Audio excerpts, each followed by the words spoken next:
come up.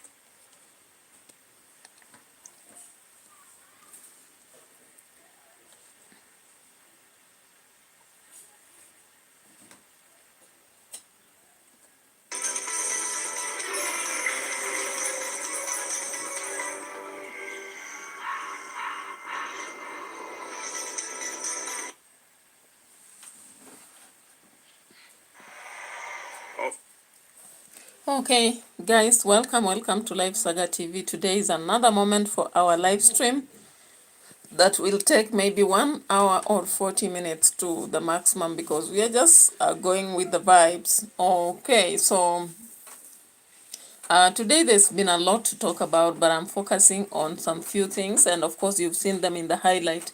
We have a lot of fraud, con, and lies going on in the government, and I don't know for whatever reason. Why this should be the case, because we as citizens, we are suffering a lot. Sometimes our tax is being taken, the pay slip has been thinned, and I don't know how you can actually convince me that when my pay slip is being thinned as such, I'm going to gain. Now, I'm looking at some things that are happening, and you actually realize that some of them are just con games. They are fraud and they are lies. Now, why am I beginning by saying they are lies? I'm beginning by saying they are lies because I'm looking at 3 individuals whom we actually know very well, and recently they were in highlights. One of them was Gideon Moi. Gideon Moi was actually expected to be the senator of Baringo, and many people are looking forward to have him take over that position. I remember the day when he was supposed to actually present his papers. A lot of citizens were backing him up, and these were original people who had not been they were just organic people who had not been engaged by anybody or paid, and they were readily backing him up. And they even said, you remember I did a reaction on this. If you didn't watch, please check back to my videos, you'll see. So those people were very much ready to support him. And I remember they actually stood around to celebrate him and indicate that they would support him tooth and nail. And it happened that Gideon Moi never turned up. Unfortunately, from the leaking information, it came up that he was with the president planning on one thing or the other. So, of course, they must have taken tea, of course, majani chai from Kericho and all that, and Baringo, and cooled the day with a promise that he would get a better position than senatorial so that he can step down for a member of Kenya Kwanza. Gideon Moi, I don't know whether he understood that his brother has been a serial liar, and he has been playing con on many people. Leave alone him, he was just the latest victim. But when we look at even Gachagua himself, he indicated that RUTO played a trick on him, and that is how he lost. Let's leave alone that, because people can say that he was impeached in the daylight. But let's look at Nguchiri. Nguchiri actually was with strongly with Kasongo, or rather RUTO, and RUTO promised him a lot of things. Then he became the PA. After coming from ODM, he became the PA of Gachagua. Then he was promised a lot of things. In fact, we heard Gachagua saying that he was promised almost 10 million Kenyan shillings, and that's why he remained in government. However, of late, he has been dumped aside, and he has had to go back to the opposition. And the third person whom we know was ditched, or rather conned by RUTO, was Kasongo. Not Kasongo, what am I saying? Was Mike Songo. So Mike Songo, you remember very well, at first he was with ODM. And then when he realized that ODM had ditched him in a controversial, impeachment process that led him not to vie, or rather to continue with his leadership, he fell for the government. And when he went to the government, unfortunately, it turned tables on him.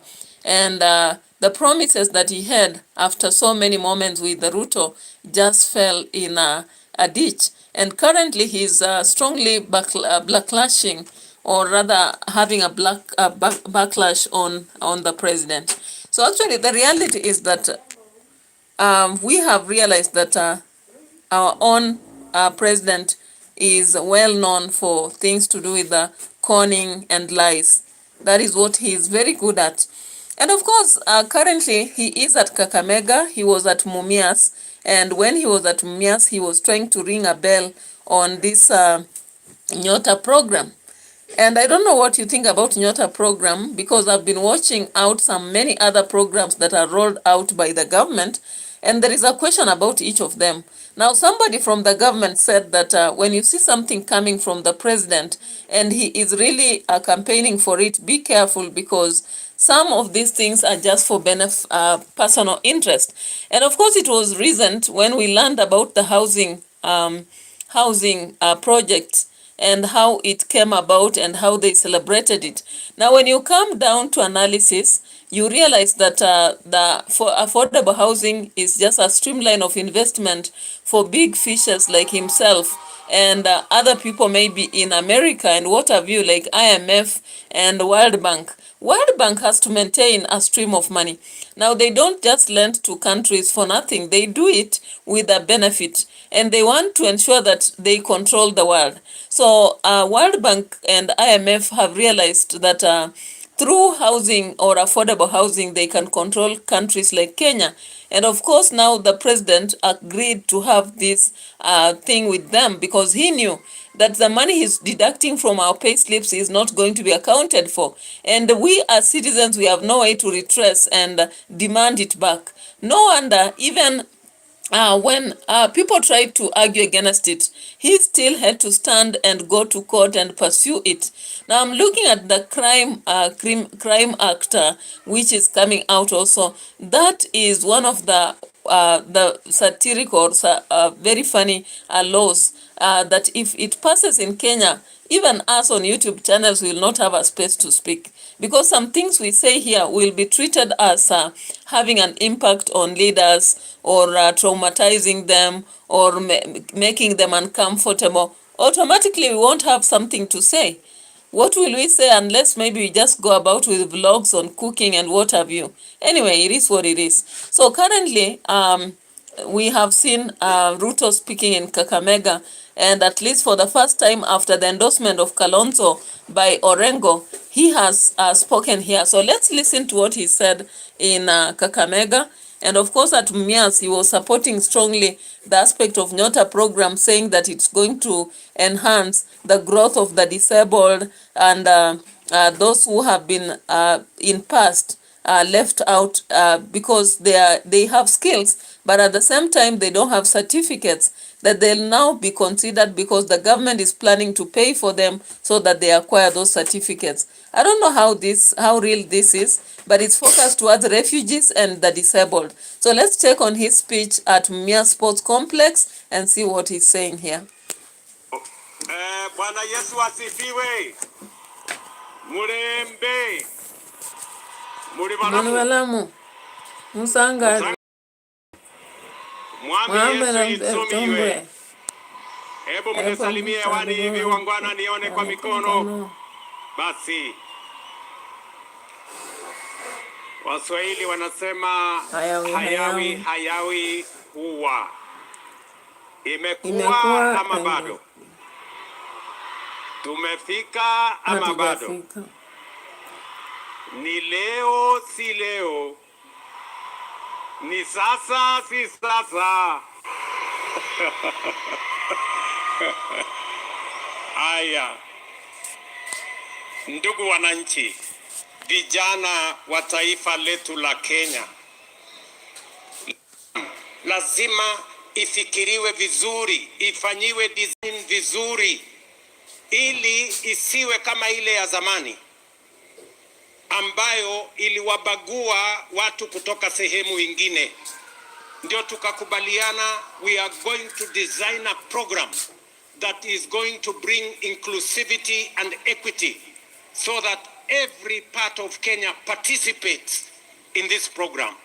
I am very proud that today, with our partners, the World Bank and other partners, we have designed a program that will make sure young people, entrepreneurs in every part of Kenya will participate in this program, be part of it, and benefit from it. Or their facilities, they should be given a chance. From the 7 million people who were blacklisted in CRBs today, through the Hustler Fund, we have 7 million people who borrow repeatedly, and there is nobody who is blacklisted today in Kenya because we can wait for citizens who are not able to pay their money after they borrow. Mnanielewa jameni? Mnanielewa Shilingi lakini 50,000 haiwezi kufanya chochote, lakini mimi nataka kukueleza, ukitumia akili, ukijipanga vizuri, 50,000 can make a difference in your life and can grow your business. Na ndio sababu hiyo I am all right, so the president actually started by campaigning for Nyota program and explaining to the people what it is, then went to the Hustler Fund and tried to actually campaign for it. Remember, Oparanya comes from this end, and Oparanya was strongly supporting the aspect of housing, affordable housing, and as well as the Hustler Fund. User IK8N, that's a very difficult name. Hey, welcome to the channel. Thank you so much for the like, and I appreciate. So actually, when I hear anything to do with a speech that is being given, then someone brings in World Bank. I have read a lot about World Bank, and I know they don't engage in anything for free. User IK, I am from Kenya. How about you? Where are you from? Welcome to the channel. And please subscribe to the channel. How old I am? How old do you think I am, by the way? How old do you think I am? Tell me already, where are you from also, and how old are you also? I am from Turkey. I told you I'm from Kenya. How old are you?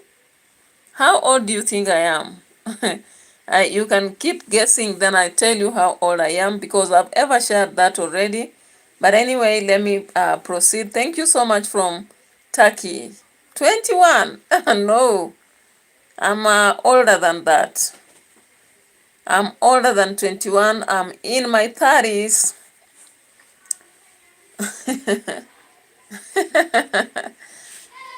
Instagram, of course, Instagram. You check on Priska Mtwenje Instagram, you'll find me there, and you can watch a lot of things that I normally share right there. So thank you, user Ik, and any other person watching. Let's proceed to analyze what the president of Kenya was sharing here. na ile taratibu mtapata hiyo ingine 25,000. Munataka kujua vile munaweza kupata 50,000 ingine 100,000 na 1,150. Sikizeni kwa makini, sikizeni kwa makini. Tuko na facility inaitwa bridge facility kwa Hustler Fund. Ukienda pale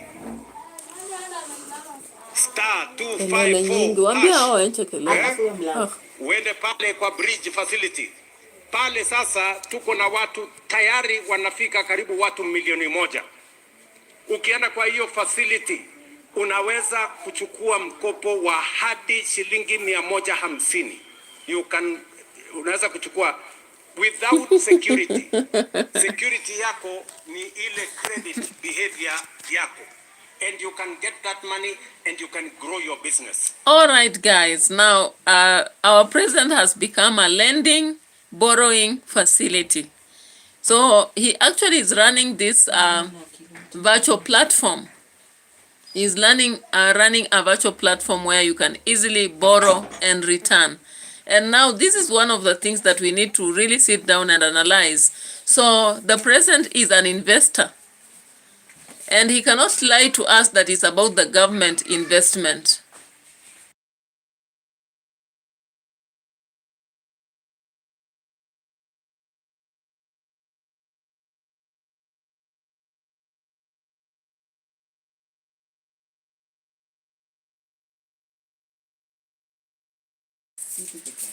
So, all right, guys, when a president of a nation turns into an investor, what happens? Now, I don't know whether it is con or reality or lies. I don't understand, because like the other day we heard about Gachagua telling us so many things about the assets that the president now has. A hotel in Samburu, another one coming up in Masai Mara. He talked about what? The furniture company in Eldoret. He talked about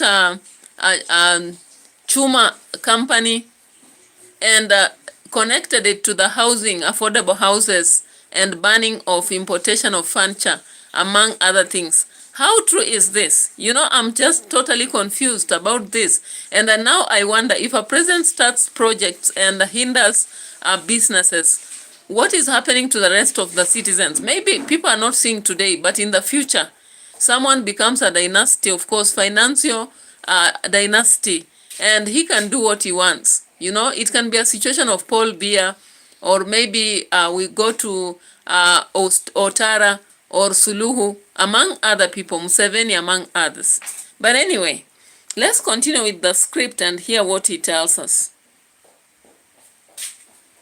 Alafu baadaye tutawasaidia vile tunaweza kuwapitisha muende kwa bank ndio muweze kukopa nusu milioni, milioni moja, milioni tatu huko sasa kwa mabank.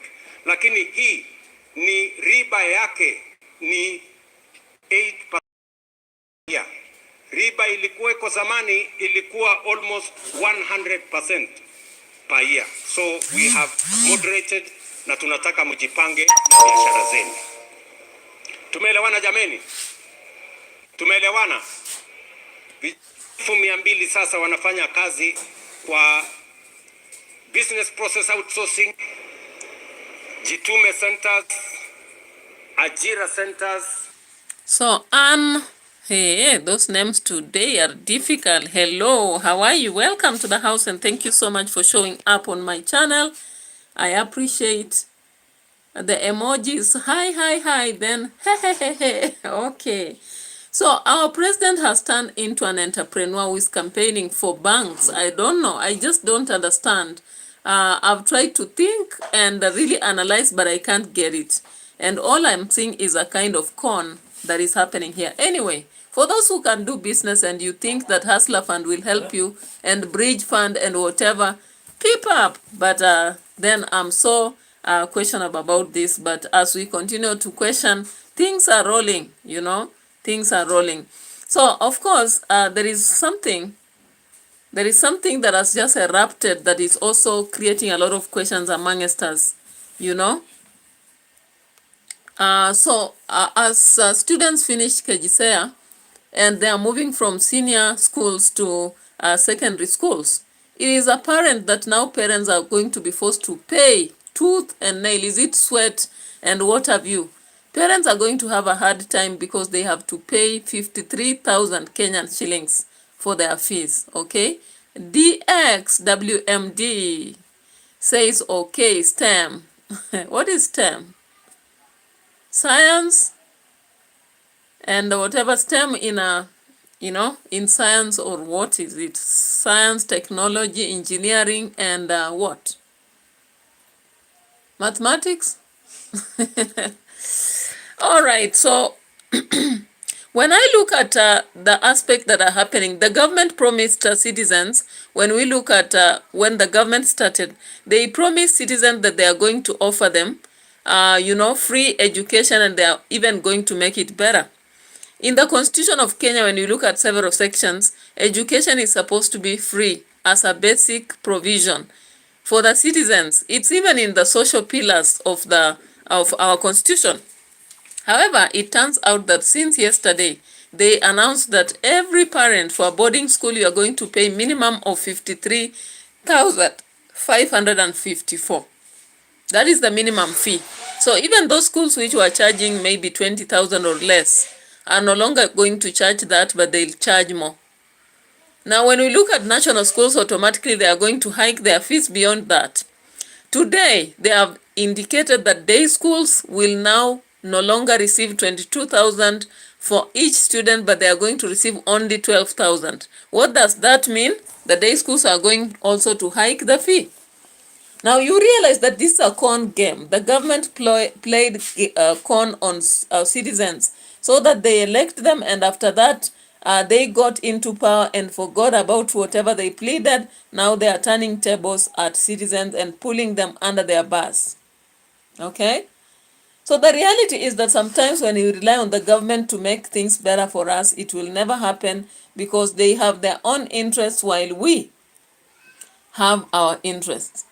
Now the strike, the university lecturers are supposed to go back to work, though they are saying if at the end of the month they do not see the 50% in their accounts, they are not going to maintain work. They'll walk away.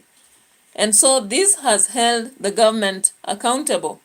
So as the strike ends and students now pack to go back to school, 7 weeks at home.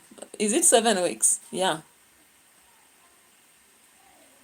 So what happens is that they are hoping beyond all doubt that everything will run. And of course, the government has promised to actually come up with ways to have an interministerial agreement so that the CBS are observed. I don't know. Education in Kenya is not actually taken seriously. We have a con game around it because most powerful people in Kenya don't have their children studying in Kenya. You get to see whenever they stand out, their kids are studying in UK, America. Even if they are studying in Kenya, they are not studying under KCSE or whatever. They are in private GCSE schools. So these people don't care whatever happens to the system because they are not part of it. Unfortunately, Kenya is not like America where there is universal studies. People who have money choose their children where their children can study, and they go to to poshy places and international schools. And after they finish, they go abroad and further their. So the only person who suffers here is the middle class, mostly civil servants plus the low level citizen. So you realize what I'm telling you about the con games in Kenya. There are just so many. I don't know where to start and where to end. Now the worst con comes out in this, and I want us to listen to this carefully. We have to listen to this very carefully. Kumar Chatar, welcome once more. Yesterday you were here, today you are now here. I really appreciate your presence. Thank you so much for keeping it up.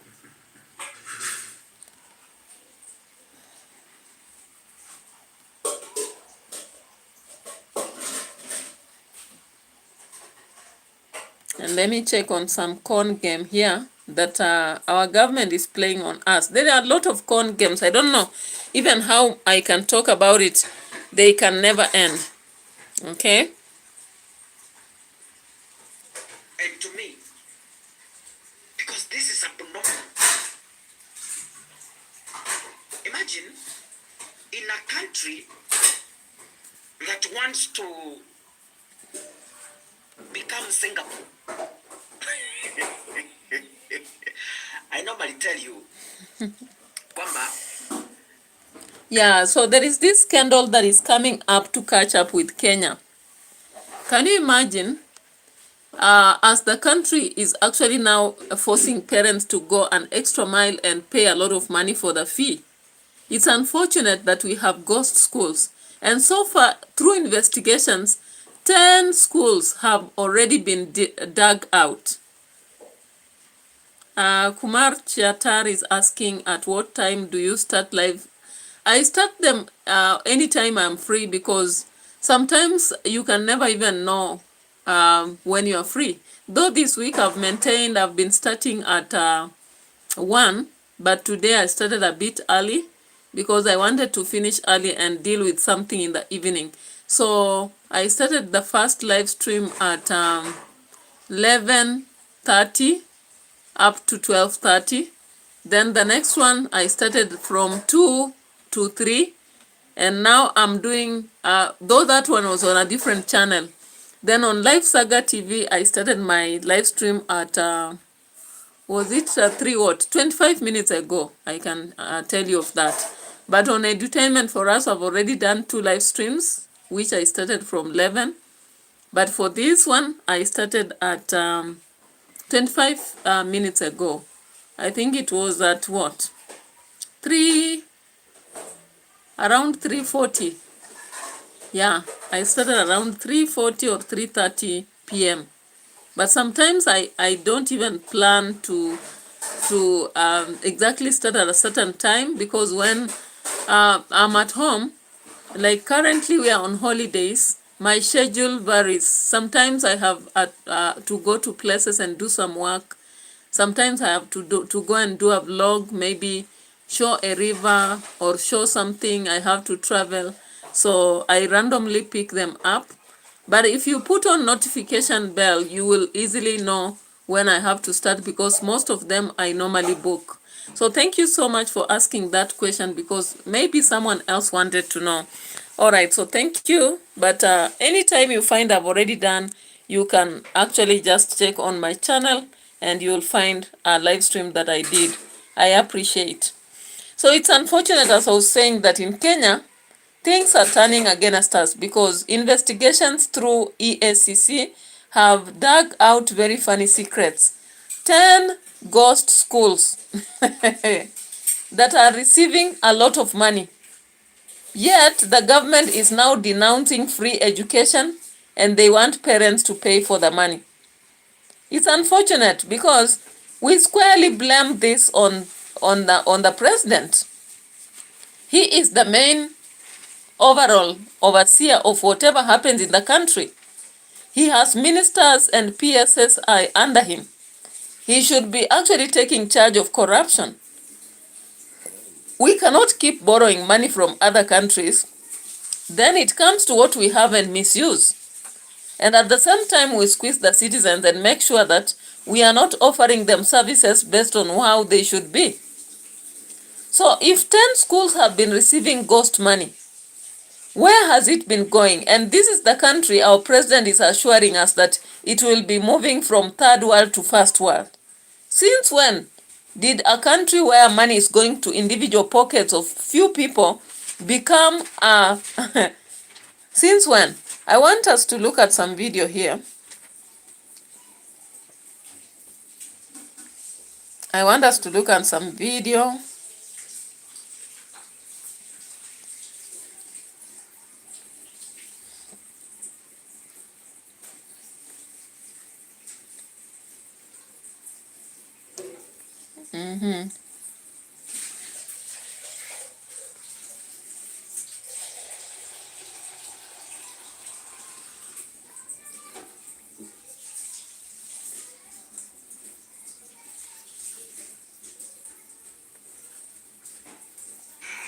Tonight, the government has slashed capitation for free-day secondary education from 22,244 shillings per learner to just 12,870 shillings per student. And for the first time in years, day school parents will now have to pay direct fees under the new competency-based education rollout for senior school. It's a sharp contrast to the era of President Mwai Kibaki, whose administration opened the doors to free primary education in 2003 and later expanded access to secondary learning. Tonight, the question many are asking is whether Kenya is drifting away from that vision. And TV's Michelle Ngele Odhiambo begins our broadcast. In January 2026, Kenya will launch its final phase of the competency-based education system, senior school. But behind the transition lies a financial twist, one that parents say they didn't see coming. 3%. First, from a Limo Bora standpoint, we are thoroughly embarrassed, and the embarrassment arises from so many things. One, the Ministry of Education just decides that each and every time they want to make serious decision, they just surprise everybody else. They don't follow the law, they don't consult anyone, they just air it out there, and that is a fait accompli. You either pay or your children remain out. And this is contrary to the spirit and the letter of the Constitution of Kenya 2010. Article 43, for example, guarantees the right to education. And Article 53 talks about the right of every child to free and compulsory basic education. Yeah, so guys, when you look at the fact that we were conned into this government and they cheated that they are going to make education better than how it was, and that they are now slowly killing it, because when you force parents to pay these fees and yet the economic times are that tough, what do you expect? Many students will drop out of school, and I am so sure from next year we will see a lot of students out there who are roaming around, and no one will force them to go to school because parents will not have fee. At the same time, capitation is delayed, so schools will be so strict on parents to pay fee. Anyway, some parents have actually raised a lot of concern over this, and let's listen to few. Saa hizi wakati hiyo capitation itakuwa reduce, itaonekana most of our children hawatasoma. Already budget imeharibika na naona itaharibika zaidi, kwa sababu hata saa hizi tukisema unasema mtaongezea, yani mta reduce hiyo capitation ya watoto kulipiwa shule. Na already hata mimi saa hizi watoto wako nyumbani, niko na watoto 4 na hata niko na fees balances. Kwa hivyo next year kama kutakuwa hivyo, nafikiri tutakuwa pambaya zaidi. Sisi wazazi already tulikuwa na mzigo mkubwa kulipa ile school fees yenye ilikuwepo. Sasa hiyo wakituongezea itakuwaje? It means watoto wengi watakaa nyumbani. Kwa sababu kama mimi last time nimekuwa na challenge, niko na watoto 2 high school na high school mmoja mwingine college. Kwa hivyo imekuwa challenge, unapata mara nyingi wako wanakuja nyumbani. Yeah, so the reality on the ground is that many Kenyans are going to lack education. Maybe they'll just be going through primary education up to grade 9 and their studies end there because parents will not afford the fee. That is the reality. The tough times that we are experiencing in Kenya, even though some of us are civil servants, we cannot afford. For example, if I had 2 kids or 3, how can I afford to pay that kind of fee? And be sure that national schools are going to raise their fee. Now, last year, you remember very well that Mbadi came up to share that the government can no longer sustain free education. He came up to say that. On the other hand, Kindiki stood up and challenged Mbadi, telling us that nothing is going to be changed, and in fact, they are actually focusing on better things. Kumar Chatar says, it's my mother's channel. Thank you so much. Welcome. Greet your mother for us. So this information, go check. So this kind of information actually was a kind of controversy that did not occur well with many people.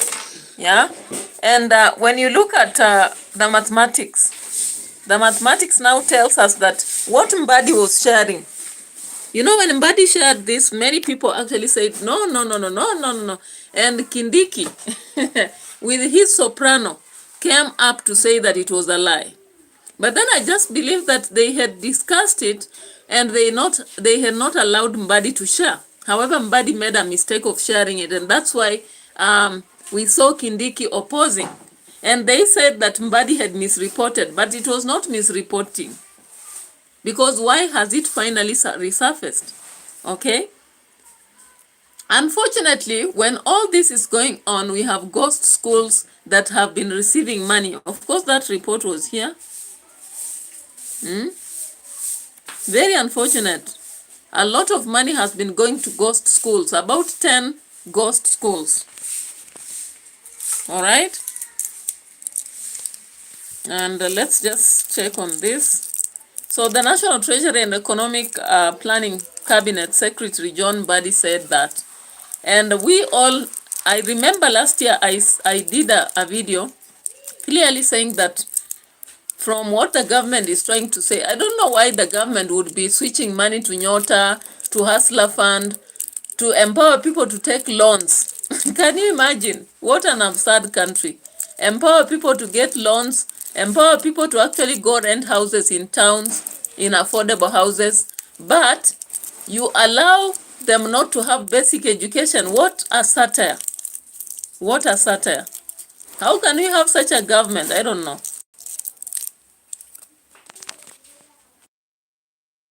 Let's just check on some video here.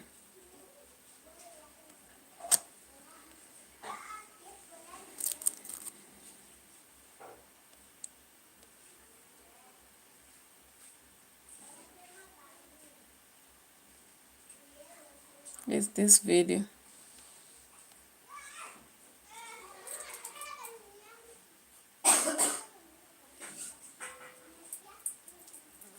I can't get it very fast.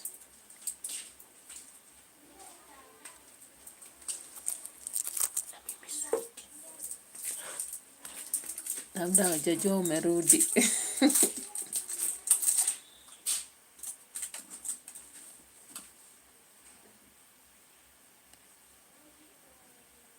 The National Treasury and the narrative that you people knowingly brought about on that topic.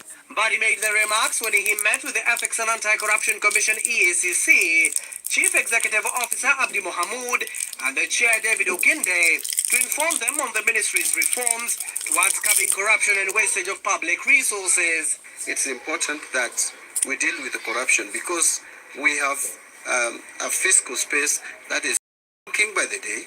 And again, also, we have clients, a population of this country who are calling for more accountability and transparency. EACC is also funds leading to the loss of 3.7 billion shillings sent to 33 ghost schools as revealed in a special audit conducted by the Auditor General, Nancy Gadungu. The ghost schools, if they truly exist, and what happens. Of course, I don't know how ghost schools should exist. Of capitation that has gone to schools that do not exist, while students that actually do exist have no money and schools had to even close early, is something that we want to find out. Is it actually true that there are ghost schools, ghost hospitals, and all those things that we hear about? But he further said that the payroll of staff at ministries in the national and county governments the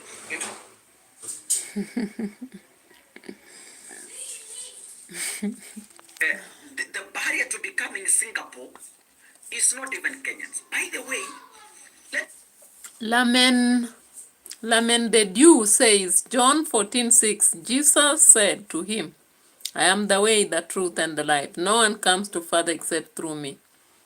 Prayer. May God, my King and my Lord, you who are the way and life, remove all deceit from our path. You who see where we cannot see, be with us to guide our steps. Amen.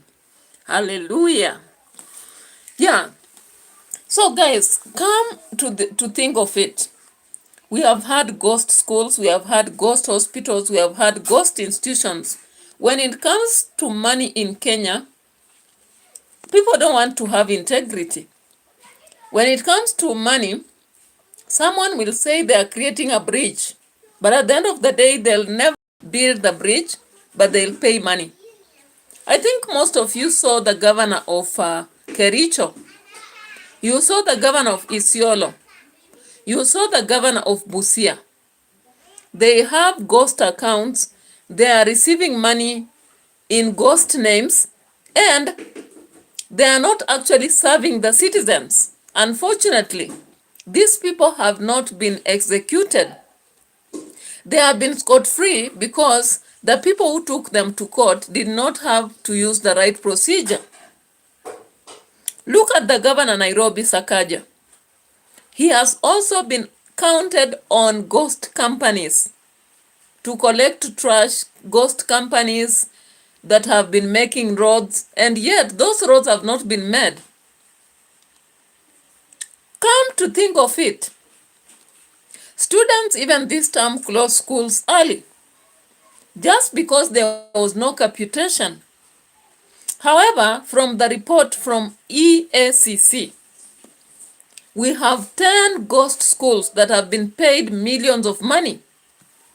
Why can't EAC follow this money so that they trace back to our kitties and then it serves the purpose it should? We saw recently something to do with ghost hospitals.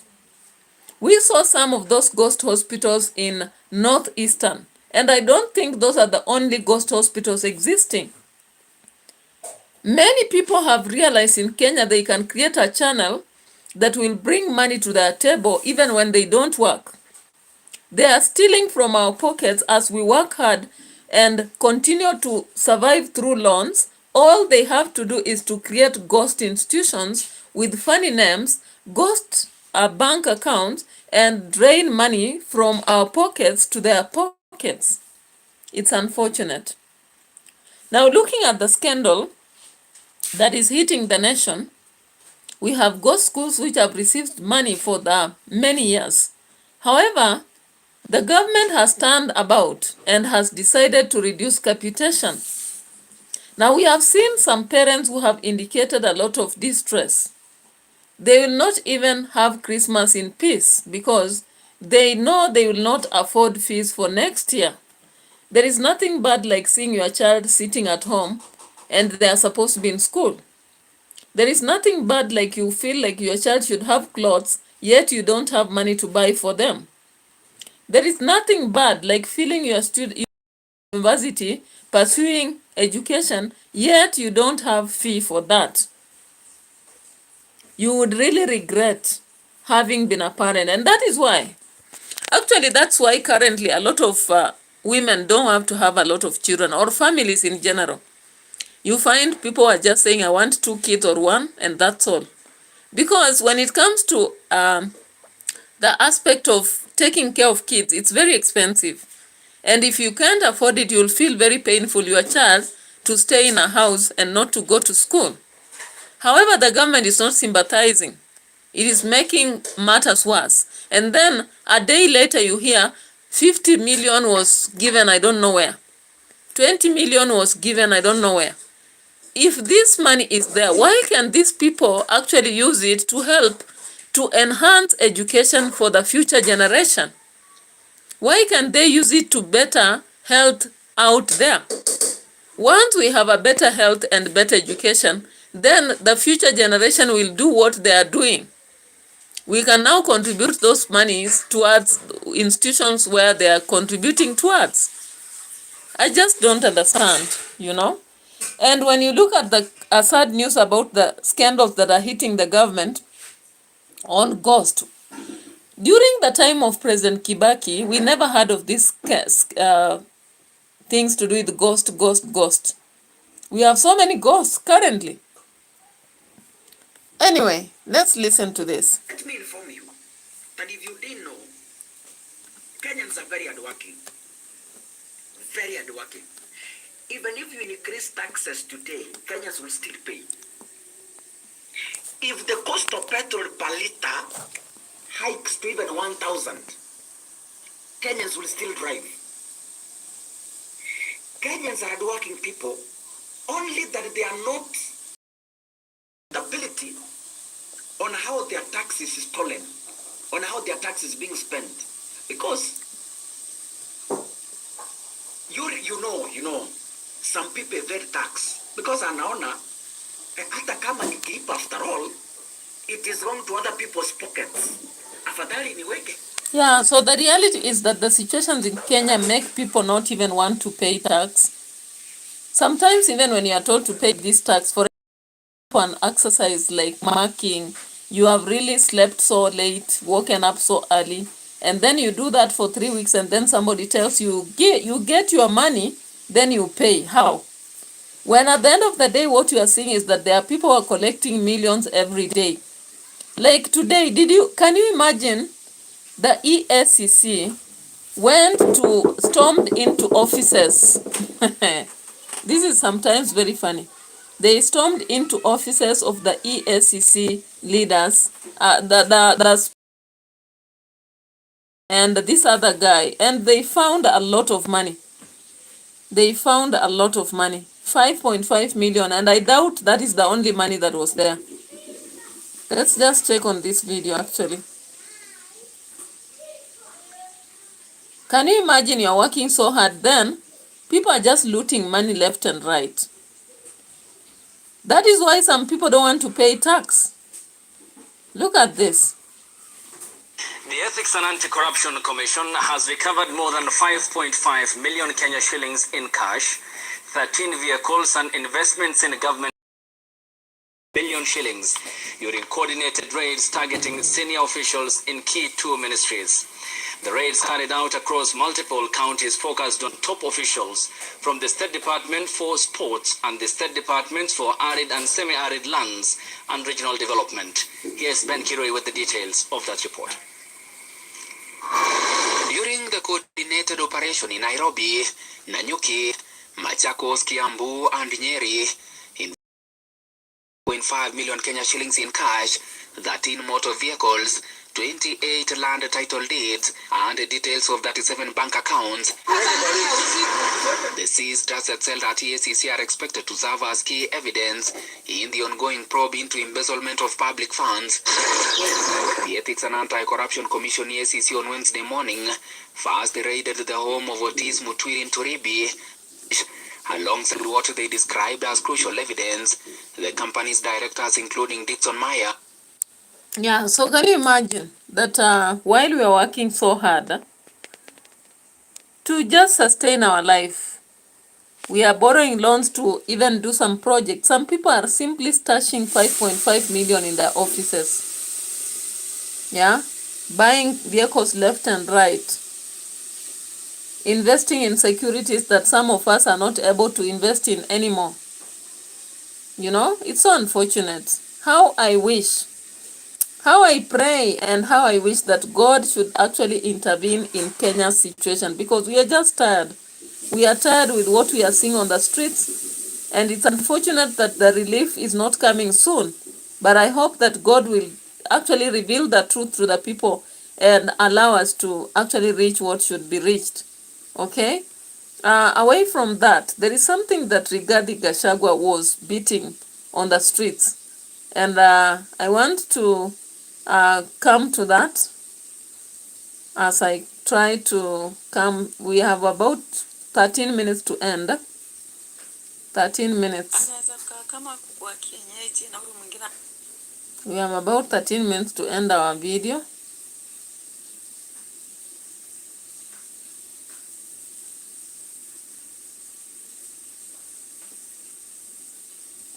Let me just see this here.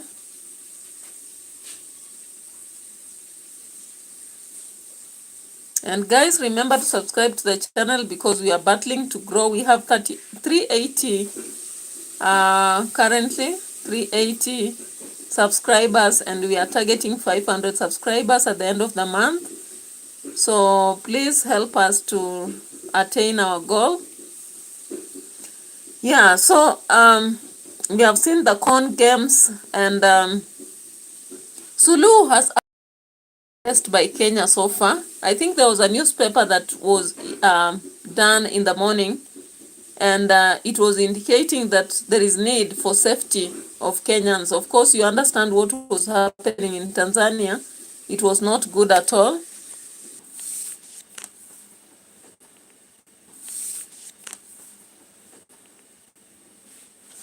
Yeah, so in the morning we saw Musalia Mudavadi at the top of the Daily Nation, indicating that there is need for safety of the Kenyans in Tanzania. So they were urging SULUHU to ensure the safety of Kenyans who are in Tanzania. And of course, I don't know why Tanzania is turning into such an aggressive country. In Kenya, generally I've seen that we are very friendly to so many people. When you look at refugee camps, like we have refugee camps in Kenya that actually host the people from South Sudan. We also have refugee camps hosting people from Rwanda. Even the school I teach, I've seen students who come from Rwanda, who come from Sudan. They're in refugee camps, and now they have been sponsored by KCB to learn in our schools. I've also seen across the nation we have Sudanese, a lot of Sudanese people, Somalis, and I think we have a lot of nationalities from India. even Saudi Arabia, because if you go to Isili, currently the people who are there are not Somalis only. You will find people from Singapore and different other nationalities in Arabia. Again, you look around, there are a lot of Tanzanian people in Kenya and Ugandans, and they are surviving. They have married, they have also, we have those who are even conducting masonry activities. There are those who sell jewelries on the streets, and they are surviving quite well. No one harasses them. So I don't know why Suluhu is opting to do this, and this can be very bad for any nation, because if it continues and maybe Kenya takes over and decides to do what she's doing, that creates an interregional problem and xenophobic movement, which we don't want. Actually, there is nothing good like peace. And I don't believe that all those who are demonstrating in Tanzania were Kenyans. I don't believe that, you know. So if Suluhu does not want Kenyans in Tanzania, then she should give a safe exit. She should just offer a safe exit to them, open up the boundaries, and say that all Kenyans should exit. And if she does that, of course, it directly impacts on the Tanzanians in Kenya.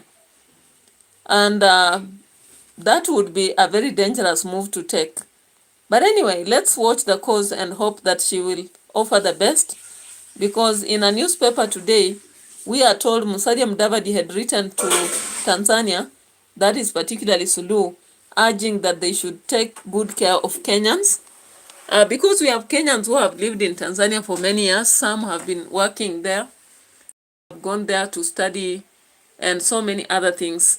So it is not very safe for a nation to actually just wish off some citizens from a given country. But anyway, as we see these lies coming up and all that, let's listen to Rigathi. There is something he was sharing here. I wanted to see, there is a message he shared here, and I don't know how true this is. Nilipatia nani alisema hajashiba.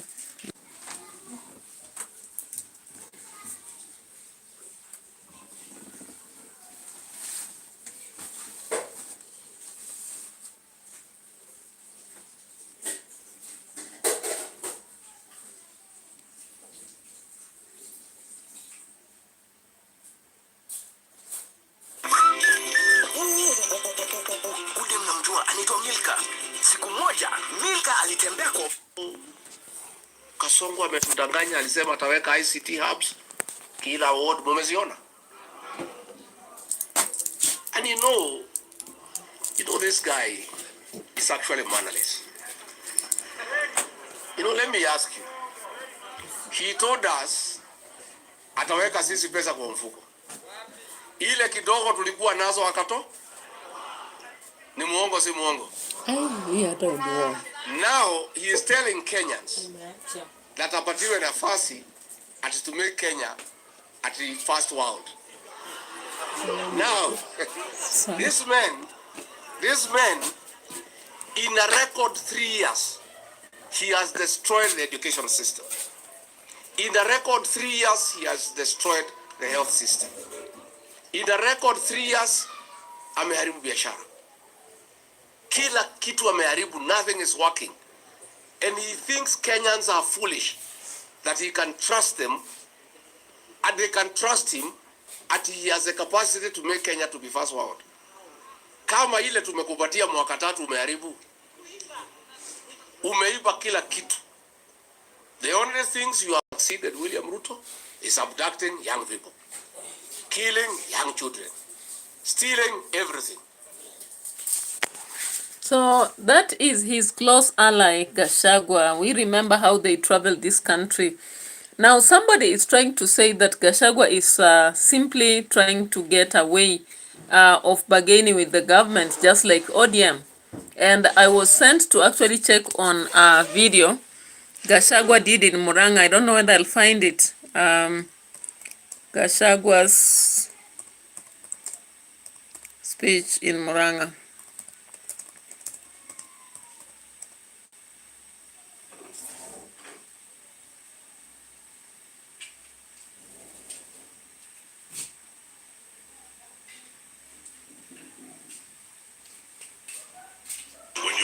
So we'll be checking that to see whether Gachagua is also ditching us or whether it's true that he's working towards revolution. At ABSA Corporate and Investment Banking, we are invested in your story, and we invite you to write it with us because your story matters. ABSA. We are almost coming to the end.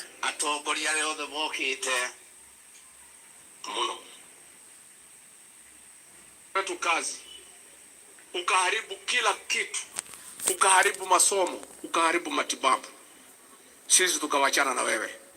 Sasa umefika pahali unatuma ile mtu yako ya standard 3 anatukana sisi, anatukana jamii yetu akisema sisi ni roho chafu. Alikuwa pale akasema Uhuru Kenyatta ni roho chafu, akasema Rigathi Gachagua ni roho chafu, akasema Martha Karua ni roho chafu, akasema Justin Muturi ni roho chafu, akasema Linturi ni roho chafu. Ni matusi si matusi? Ni madharau si madharau? Wewe Githinji ujue sisi sio roho chafu, wewe ndio umechafua roho zetu. Na ndio utajua roho zetu zimechafuka mwezi ya 8 2027. Utajua roho zetu zimechafuka. Mimi huzuni yangu ni wale ambaye watu wanatoka hapa mlimani wanatembea na Githinji akitukana sisi kama jamii, akituita wakabila, akitukosea heshima, akisema sisi ni roho chafu. Na nyinyi wale mumetoka hapa mlichaguliwa na watu ya Murang'a, na watu ya Kiambu, na watu ya Nyeri, na watu ya Kirinyaga, watu ya Nyandarua, watu ya Embu, watu ya Meru, munapigia Githinji makofi kwa kutukana sisi kama jamii. Ando aitore toko menoto choka tuemene. Now there are very funny con games now that are going on. If you listen also to today, Uhuru Kenyatta was in Thika. All he has told the Mount Kenya people is that they should come together and ensure that they take over leadership. That they should come together and not vote for money, but vote for whoever will represent them. That as a community, they need a leader. Now, when I look at all these things, guys, I'm just lost. I'm totally lost. And I want to ask you, as we go towards 2027 elections, what is your take? What do you want to vote for? Do you want to vote for a better nation or people who are selfishly working toward themselves? Should we work for people who fear others to lead because of where they come from or the ideologies that are leading?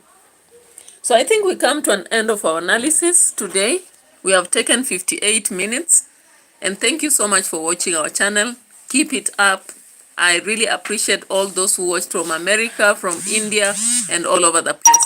Bye-bye.